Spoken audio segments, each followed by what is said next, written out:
اب کے بار کوچا دامن سے جو مجلس کا امیدوار ہوگا، راجد کا کوئی نیتا نہ کوئی بھاجپ کا نیتا انشاءاللہ تعالیٰ ان کو خرید سکے گا۔ آپ ہی کے درمیان سے مجلس اپنا امیدوار کو کھڑا کرے گی اور یہاں پر جو آپ کے مسئلے مسائل ہیں انشاءاللہ تعالیٰ اس کو حل کرے گی۔ لوگ مجلس پارٹی سے بولتے کہ آپ منتری نہیں بنتے ہیں، تو ہم ان سے کہنا چاہ رہے ہیں کہ پچھلے 50-60 سال سے جو لوگ منتری بنے، مکھیہ منتری بنے، سنتری بنے، ہمارے سوال کا جواب دو، تم نے کیا سیمانچل کے لیے کچھ کیا؟ کیا تم نے سیمانچل میں جو زمین کٹ جاتی ہے سیلاب میں اس کی روک تھام کے لیے کوئی کارروائی کی؟ نہیں کیا۔ کیا تم نے یہاں پر علی گڑھ مسلم یونیورسٹی کا جو سینٹر ہے اس کو مضبوط کرنے کی بات کی یا کچھ کام کیا؟ آپ نے کچھ نہیں کیا۔ کوئی کیا جو لوگ راجد میں چلے گئے بھاگ کر، بتاؤ کیا تم نے کوچا دامن میں ایک ریلوے اسٹیشن تم کھول سکے؟ نہیں کھول سکے۔ بتاؤ تم نے جے ڈی یو کے ساتھ رہے، تم نے اپنی ذاتی مفادات کی تکمیل کی، تم تو دولت مند بن گئے، مگر بتاؤ کیا گایا کی طرح سیمانچل میں کوئی انڈسٹریل پالیسی کا تم نے کوئی کام کیا؟ میں آپ کو بتانا چاہتا ہوں کہ بہار میں قریب 60% آبادی 25 سال سے کم عمر کی ہے۔ یہ انصاف کی یاترا ان نوجوانوں کو انصاف دلانے کے لیے نکالی جا رہی ہے۔ ہم یہ نہیں چاہتے کہ جس طرح ہمارے بزرگوں کی جوانیوں کو برباد کر دیا گیا، اسی طرح ہمارے موجودہ نوجوانوں کی جوانی کو برباد کر دیا جائے۔ تو میری آپ سے گزارش ہے کہ آپ لوگ مجلس کا ساتھ دیجئے اور آنے والے ودھان سبھا کے چناؤ میں، چاہے وہ کوچا دامن ہو یا کشن گنج ہو، یہاں سے آپ مجلس کے امیدواروں کو کامیاب اور کامران کریے۔ اور یاد رکھیے کہ اختر الایمان صاحب نے پوری کوشش کی کہ ہم کو بھی مہا گٹھ بندھن کے الائنس میں لیا جائے۔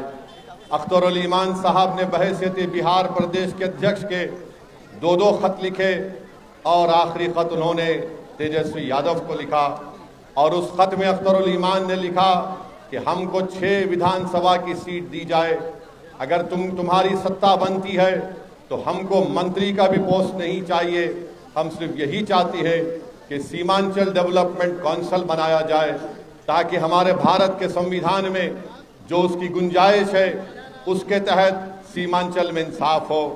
اب جو لوگ ہم پر جھوٹا الزام لگاتے تھے کہ مجلس کے کھڑے ہونے سے ووٹ کٹ جاتے ہیں، میں پہلے بھی کہا، آج بھی کہہ رہا ہوں، اگر بی جے پی جیت رہی ہے تو مسلمانوں کے ووٹ سے بی جے پی نہیں جیت رہی ہے۔ بی جے پی اگر جیت رہی ہے تو ان تمام نام نہاد سیکولر پارٹیوں کا ووٹر مودی کے گود میں جا کر بیٹھ کر چائے پی رہا ہے۔ یہ اپنے گریبان میں جھانکنا نہیں چاہتے، یہ اپنی کمزوریوں کو دور کرنا نہیں چاہتے اور الزام لگاتے ہیں اغیار و ہمم پر۔ ارے تمہارے درمیان میں جو لوگ کھڑے ہیں وہ تمہارا کتنا ساتھ دے رہے ہیں وہ دیکھ لو۔ مگر میرے عزیز دوستوں اور بزرگوں، یہ ہمارا اخلاص، یہ ہمارا پیغام آپ تک پہنچنا ضروری ہے۔ مجلس نے جو خط لکھا وہ کمزوری کی بنیاد پر نہیں لکھا بلکہ طاقت کی بنیاد پر لکھا۔ جو لوگ یہ سمجھ رہے ہیں کہ خط لکھنے کی وجہ کیا تھی، ہم ان کو بتانا چاہ رہے ہیں کہ ہم بہار کی عوام کے سامنے ان تمام لوگوں کے پردہ فاش کرنا چاہتے تھے جو بار بار یہ کہتے تھے کہ مجلس مل کر لڑنا نہیں چاہتی۔ ارے آج ہم تم کو کہہ رہے ہیں، مگر تم اس کو قبول کرو گے نہیں کرو گے، وہ بہار کی جنتا دیکھ رہی ہے، سیمانچل کی جنتا دیکھ رہی ہے اور پوری دنیا دیکھ رہی ہے۔ بی جے پی کو ہم بھی روکنا چاہتے ہیں۔ بتائیے آپ، 2004 سے میں بھارت کی سب سے بڑی پنچایت حیدرآباد کا نمائندہ بن کر لوک سبھا میں جاتا ہوں، کوئی ایک ایسا موقع دکھا دو جہاں پر ہم نے بی جے پی کے لائے ہوئے کسی قانون کا ساتھ کیا۔ ارے جب کانگریس کی منموہن سنگھ کی سرکار تھی تب بھی جب یو اے پی اے کا قانون بنایا گیا میں نے اس قانون کی مخالفت کی، اس کے خلاف ووٹ ڈالا، کیونکہ ہم جانتے تھے کہ اس طرح کے قوانین کا استعمال دلت، مسلمان اور آدی واسیوں پر ہوگا۔ جب امت شاہ نے 2019 میں یو اے پی اے کا قانون امینڈمنٹ ترمیم لے کر آئی تو کیا جو ہم کو آج گالی دینے والے ہیں، بتاؤ کیا کانگریس پارٹی نے اس کا ساتھ نہیں دیا؟ کیا راجد نے اس کا ساتھ نہیں دیا؟ 5-5 6-6 سال سے دلی کی تہاڑ جیل میں